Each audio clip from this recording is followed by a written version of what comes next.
Andrew Tate said something interesting. Obviously, I don't agree with everything he says, but I don't know if this was even his quote, but he asked a question that made me think, and it was, why do men go fight a war for their country? Is it because they hate the enemy, or because they love their country? Why do men want to self-improve and extenuate yourself in the gym and all this stuff like that? Is it because you hate how your body is? You hate your circumstance? Or because you're starting to love yourself? Maybe it's a bit of both. But the point is, it's what Keanu Reeves says. If you're a lover, you have to be a fighter. Because if you don't fight for your love, then what type of love do you truly have? Being a dangerous man is not valued in our society. And as I have talked about this before, we live in a society full of instant gratification, comfort, bad habits, all these things. And what I mean by dangerous, of course, is that love protects, and if it's real love, you'll protect it. So the importance of being a dangerous man is to be a warrior. Tim Kennedy says something once, and he says, the only thing that stops the bad men from violence is good men that are better at it. So here I'll emphasize the point of being a dangerous man capable of such violence, but for the sake of defense, for the sake of love, for the sake of peace. So boom, in short, here's the story. There I was, chilling with an acquaintance, somewhat friend, and some girls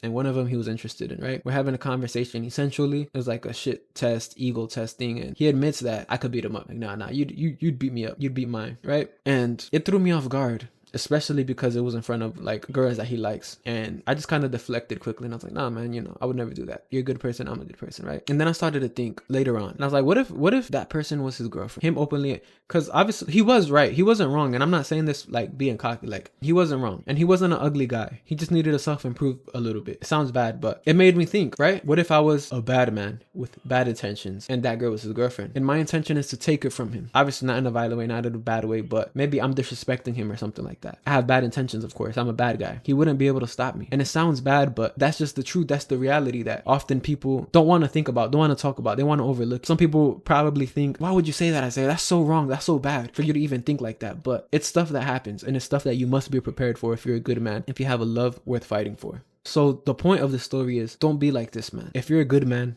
and you say you're a good man, and you think you're a good man through and through, you owe it to the people you love to be a warrior. So for that reason alone, he cannot call himself a good man, because a good man is a dangerous man for the sake of what he loves. The fact of the matter is that, I'm sure you guys heard this, that there's wolves, there's sheepdogs, and there's sheep. The sheepdogs defend the sheep, of course. So you must be the guardian of your farm. But the question is, how can you be a warrior? How can you be a guardian of your farm, of your family, of the things you love, when you can't swim, when you can't run for long distances because you're constantly smoking, vaping, eating like crap, when you can't focus, when you have anxiety, when you have depression and all these things because your dopamines are fried and stuff, and all these things you're seeing on social media, instant gratification and complacency and comfort. You have no purpose. And then you wonder, okay, so why is me running so important? Why is me swimming so important? What happens if you have a kid or somebody important to you or something important to you down the line falls in water? It's not even for you to save yourself, but it's for you to save somebody else. You owe it to the things you love to do that. What if there's a dog on your ass and you gotta either fight or run because you have your kid with you? Then what are you gonna do? And you're cornered. Like, you know what I'm saying? Like, these are things you gotta think about in situations. And when it comes to yourself, I feel like people often think like, I'll take my odds. But then when it's for something you love and it's a situation you can't get out of, it's like, what are you gonna do when you're not physically capable to